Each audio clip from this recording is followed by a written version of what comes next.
Yo, what's up YouTube? I'm Max and this is my affirmation video from a book I've been copying here in my affirmation journal called As a Man Thinketh by James Allen, and I'm going to go ahead here and read it to you as I've read it to myself, and then I wrote it here.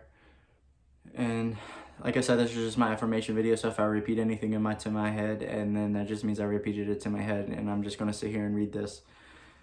So if you would like, you can just go ahead and listen to what I have to say. All of the videos have been the same. You can see in all the videos below, wherever they're at on the screen. It doesn't really matter. But I just read my affirmation videos. That's all I do. The Way Out of Undesirable Conditions, and this is by James Allen. And if we haven't got to the point now, it should already have almost been quite there. It's a minute now. So I've been doing this for way longer than a minute. I would do it longer than a minute. Alright, bye. Anyways, this is Way Out of Undesirable Conditions. This is by James Allen, As a Man Thinketh. No, actually, this is From Poverty to Power. It's just in the same book, and it's like 2 books in one. So, whatever. It's my affirmation video. Alright, let me continue on and not extend this any longer than it has to be, right? Having seen and realized that evil is but a passing shadow thrown in the intercepting across of which has been eternal good, and in a world that is which is a mirror in which all of us have seen a reflection of ourselves, and now that which we ascend and to affirm, and which are easy steps, and I hope you just listen to what I say. Our easy steps in the vision of the law is seen to be realized with the realization of this knowledge that everything is included in ceaseless interaction of cause and effect, that nothing can possibly be directed from this law but from the trivial thoughts of word and action and humankind of these groupings. Of this such a thing that the law is supreme, and that these conditions are not here, but they are only in the moment and exist for such a condition of the law, and to understand that every condition is therefore bound upon an orderly and harmonious sequence, and secret cause of every condition is contained within itself. The law whatsoever a man shall showeth, they shall reap, inscribed in flaming letters upon the portal of eternal, and none can deny, and that none can cheat it, and that none can escape it. If you put your hand in the fire, you must suffer the burning until such it is that it has worked itself out, and neither ourselves or nor prayers can avail to other, and precisely to some are the same laws that govern the mind: hatred and anger and jealousy and envy, lust, and all of those negative things that we see now. And you must suffer the torments of those burnings if those are the thoughts that you are thinking. All these conditions are mine and rightly caused evil, and for their efforts of the soul to understand that it is an ignorance of the law, and that therefore it leads to chaos and confusion. And within there are sooner or later actualized in the outward circumstances of disease, failure, and misfortune, coupled with grief, pain, and despair. Whereas love, gentleness, goodwill, and purity, and cooling airs which breathe, upon which the soul, or the woos of which harmony can be made with the eternal, and law can be made becoming the actualized of health and peacefulness, and of surroundings, and undeviating success and good fortune. And through the understanding of these great laws, it permeates the universe and leads to the acquisition of such a state of mind known as obedience. And to know that justice, harmony, and love and supreme are in the universe is likewise to know that all adverse and painful conditions are the result of our own disobedience to that law. And such knowledge leads to strength and power, and it is upon such knowledge that alone and therein true and life and enduring success and happiness can be built. To be patient under all circumstances, and to accept all conditions, and to overcome them with the overcoming of such sureness that will leave no fear of their return. For by the power of the obedience of law they are utterly slain. By obedience you are working within the harmony of the law, with identified within the law, and whatever so you conquer forever. And whatsoever you build upon, you can never leave or never be destroyed. The cause of all power is all of all weakness. Whatsoever you build on can never be destroyed. It is the cause of all power, and it is within the secret of all power. Happiness and misery is likewise within, and it is no progress apart from within the enfoldment of the foothold of the prosperity or peace except by the ordinary advancement in knowledge.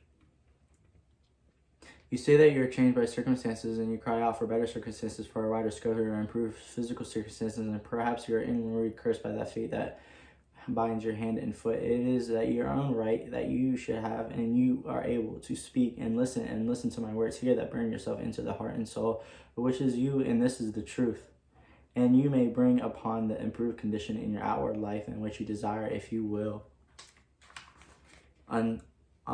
Unswervingly resolve to improve into your life, and you know that this pathway looks barren, and in commencement truth always does. It is an only error and delusion which are at first inviting and fancifying. But if you undertake to walk, if you perseveringly discipline your mind to eradicate your weaknesses and allow your soul forces and spiritual forces to unfold themselves, you will be astonished by the magical changes that will be brought about you in your outward life.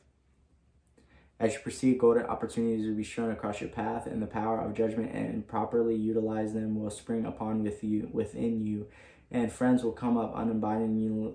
They will come up for you, and the souls that are drawn across the needle to you is like a magnet, and it breaks all outward aids, and it brings all outward aids, and that it will come to you unsought. I won't have to do anything. I get to skip that whole process. Perhaps the change of poverty hang heavily upon you in the friendlessness known, in which are in intense longing that you have lightened, but that it continues, that you have seen an envelope and increasing darkness. Perhaps you complain and you beware your lot, and you blame your birth. Excuse me. She is an affirmation video, so it's one take. And your parents and employer and unjust powers who have bestowed upon you to understand the hardship upon another's influence of ease, and cease your complaining of fretting of none of these things that have come to you, because they are just poverty, and that is within yourself. And where the cause is the remedy, and the very fact that you are complaining shows that you deserve your lot. It shows that you're kind of better off, huh? And it shows that you have lack of faith, which is the ground of effort of all progress. There is no room for the complainer in the universe of law. And worry is soul suicide. By your very attitude of mind, you are strengthening the chains of which bind you in your understanding of darkness, in which have been enveloped across the whole world. But as I read these lines, I can continue on, because I don't want to have to base anything off opinions. But as you alter your outlook upon your life, your outward life will alter. Build yourself upon the faith and the knowledge, and that to make yourself worthy of better surroundings and of wider opportunities. Be sure first of all that you are making the best of what you have. Do not delude yourself into supposing that you can step into greater advantage while overlooking smaller ones. For that if your advantage would be impermanent, you would quickly fall back again in order to learn something of that lesson that you have neglected. As a child of school must master a standard before passing on to the next, so before you can have that greater good which you desire, and you must faithfully employ that which you already possess. Perhaps you are living in a small cottage, and you are surrounded by healthy and unvicious influences, and you desire a larger one and more sanitary residence. Then you must fit yourself for such a residence by first of all making your cottage as possible as a little paradise, keeping it spotlessly clean, making it look pretty and sweet as your limited means allow yourself to be. Cook your plain food with all the care, and arrange every humble being as tastefully as possibly you can. If you can't afford carpet, let the rooms be carpeted with smiles and welcomes that fasten down the nails of kind words driven in the hammer of patience. Such a carpet will not fade, and constant use will never wear it away.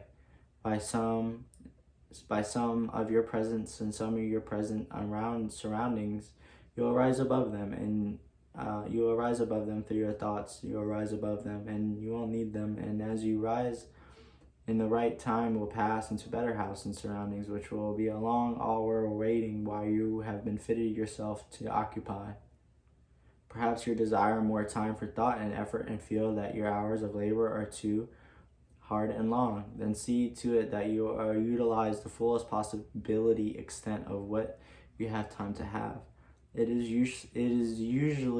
useless to decide more time than you already have than what was already available to you. If you just use your time and use it and just do it and get it and just make it happen.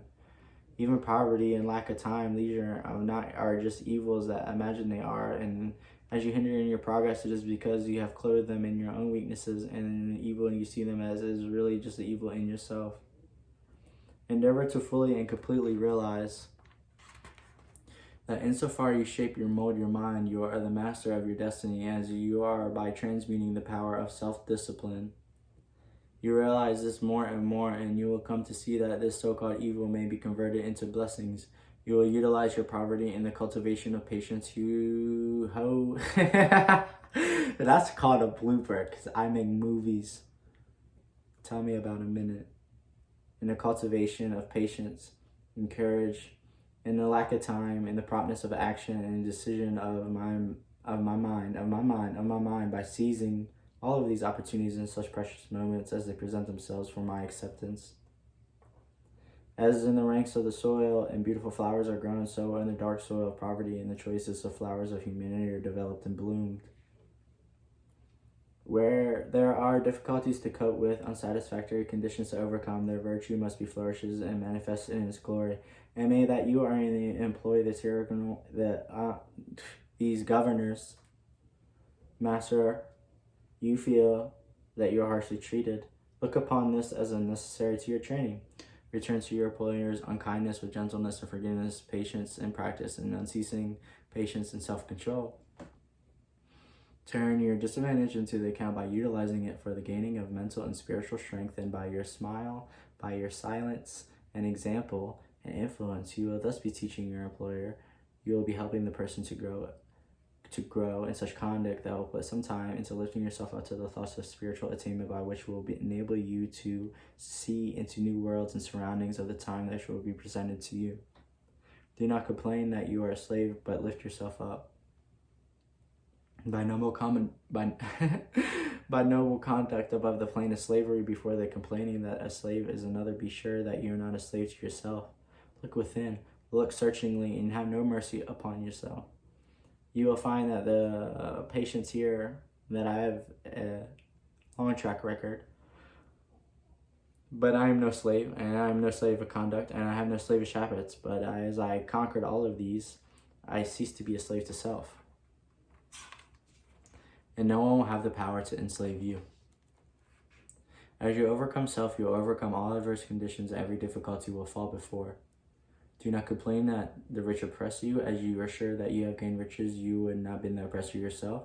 Remember that there is eternal law which is absolutely just, and that those who oppress today must have been oppressed on them tomorrow, and from this themselves is no way of escape. Go ahead and do it. I like it. And perhaps yesterday you were rich in the oppressor, and then now you are merely paying off the debt that you owe to the great law. Practice therefore fortitude and faith. Be well constantly in the mind upon the eternal injustice and eternal good. Endeavor to lift yourself up above the personal and transitionary into the impersonal and permanent. Shake off the delusion that you're being injured and oppressed by another, and try to realize that I could just go on, complexion, comprehension, all of these words in my head, minute after minute after minute after minute after minute, of inner life and the laws that govern that our life are only really injured by what is within you. All these masks, all these gloves, what does that mean? There is no practice more degrading or debasing and self-destroying than there is of self-pity. Cast from it from which you are, and which you are anchored and feeding upon your heart, you can never expect to grow into a fuller life. Cease from others and cease from condemning yourself, and condone none of those acts and thoughts of that which are to bear comparison to the spotless purity and to the endure the light of the sinless good.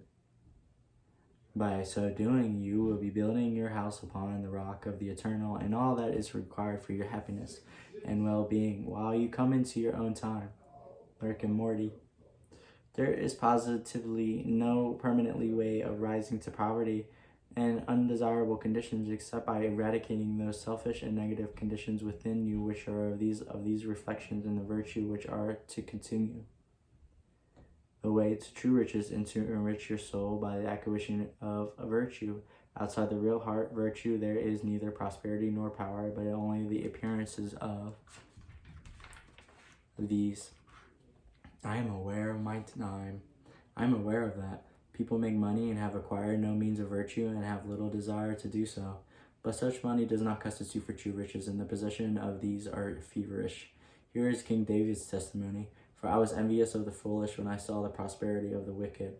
Their eyes stand out with fatness, they have more than their heart could wish. Verily I had cleansed my heart in vain and washed my hands in innocence. When I thought to know this, I was too painful, but for me too, I went into the sanctuary of God, and then I understood their end. The prosperity of the wicked was great trial to David until he went into the sanctuary of God, and then he knew the end. He likewise may go into that sanctuary. It is within you, it is within that state of consciousness that remains when all is stored, personal and permanent, and has risen above in universal and eternal principles which are realized.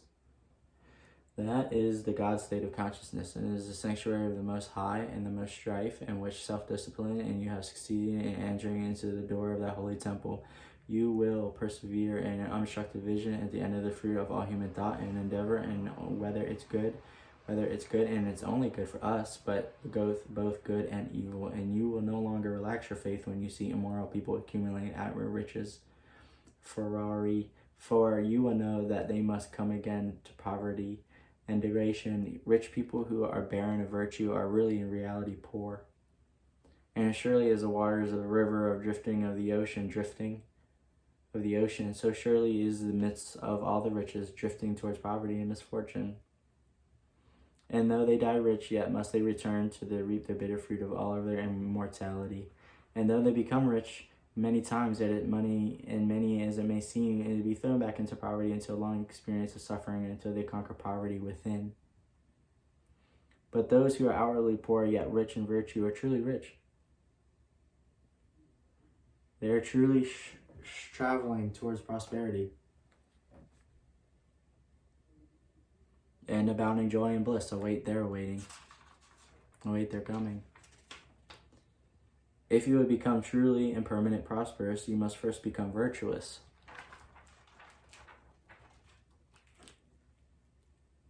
It is therefore unwise to aim directly at prosperity. I like to stack these pages. I like to stack these books.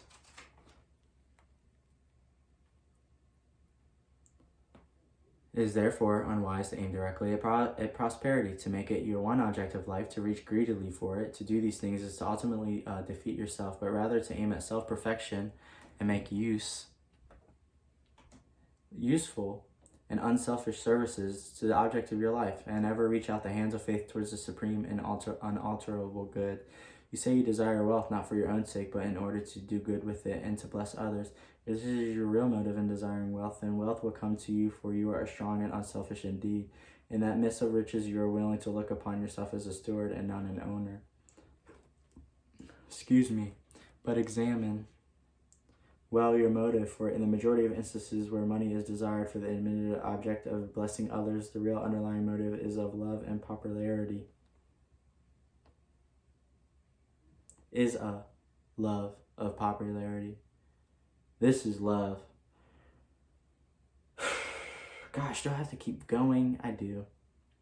And a desire to pose as a philanthropist and a reformer. If you're not doing good with what little you have dependent upon the money you have and acquire more selfish things, and you would become all in good and appear to be good with your money, but you tend to do any of these will be insinuating yourself. And if your real desire is to do good, there is no need to wait for the money before you do it. You can just do it now, this very moment, and just where you are. If you're really unselfish as you believe yourself to be, you will show it by sacrificing yourself for others now. I commented, no matter how poor you are, there is room for self-sacrifice.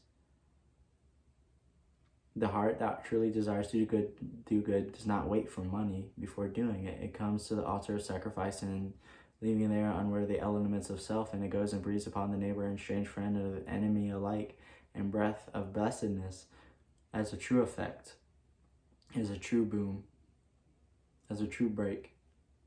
As the effect is related to the cause, so are prosperity and power related to the inward good, and poverty and weakness to the inward evil. Money does not constitute true wealth or position or power, and to rely upon it alone is to stand upon a slippery place. Your true wealth is your stock of virtue. Your stock of virtue. And your true power is the uses of which you put it. Rectify your heart and you will rectify your life. Lust, hatred, vanity, pride, all of these self-indulgent, self-seeking things, all of these are poverty and weaknesses. Where is love and purity? Gentleness, meekness, patience, compassion, generosity, self-forgetfulness, and all of these things that make you really a wealthy and healthy person and are a powerful person. And as these elements of poverty and weakness are overcome, an irresistible, all-conquering power is evolved from within. And those who succeed in establishing themselves in the highest virtue bring the whole world to their feet.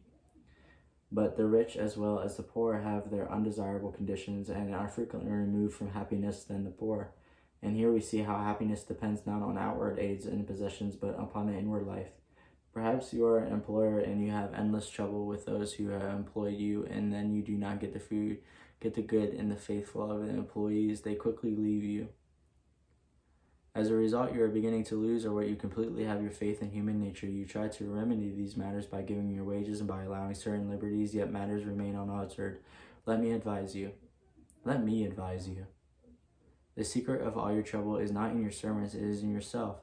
If you look within, with humble and sincere desire to discover your error, you will sooner or later, in the original part of all your unhappiness, you may see some selfish desires that are lurking in suspicion and unkind attitudes of mind that sends out its poisons upon those of which it reacts upon itself and yourself, even though you may not show it in your manner of speech. Think of your employees with kindness. Consider their happiness and comfort, and never demand of them extreme things of service that you yourself will not perform or be in their place. Rare and beautiful is that humility of the soul by which workers entirely forge themselves in their employer's good. But rare and beautiful with divine beauty is that the nobility of the soul by which people, forgetting their own happiness, seek the happiness of those who are under their own minds, and such people's happiness is increased tenfold, and they do not need to complain about those whom they employ. A well-known and extensive employer later said that this is about success in keeping the employees. I have always had the happiest relationship with my workforce. If you ask me how it is and have acquired it, I can only say that has been my aim from first to do as to them as I wish it has been done by. This is the secret by which all our desirable conditions are secured, and all that undesirable conditions are overcome. Do you say that you're lonely, unloved, and in which you are not a friend of the world? Then I pray for you.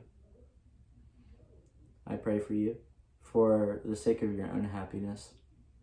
Blame nobody but yourself, but be friendly towards others, and friends will soon flock around you. Make yourself pure and lovable, and you will be loved by all. Whatever conditions are rendering your life burdensome, you may pass, and you may be beyond them by developing and utilizing within you the transforming power of self-purification and self-conquest.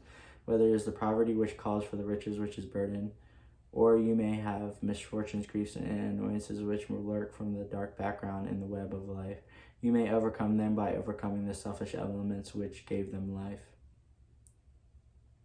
It matters that by the unfailing law that are passed the laws of the acts of work and which are atoned for, by the same law we are setting in motion during every moment of our life fresh thoughts and acts, and we have the power to make them good or ill. Nor does it follow that if people reaping that they have sown must lose money or forfeit position, they must lose also their fortitude or forfeit their uprightness. It is then that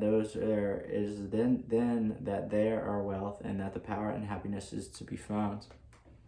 Those who can cling to the self-centeredness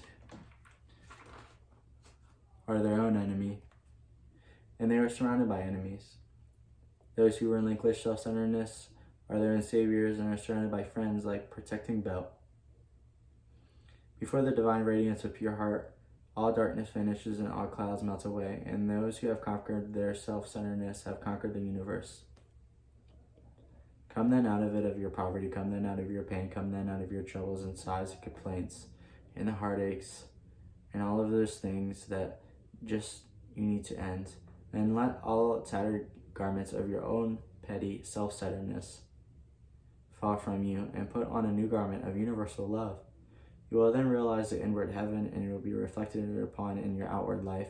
Those who set their feet firmly upon the path of self-conquest, who walk aided by the staff of faith, the highway of self-sacrifice, will surely achieve the highest prosperity and will reap abounding and enduring joy and bliss. Let me take it back.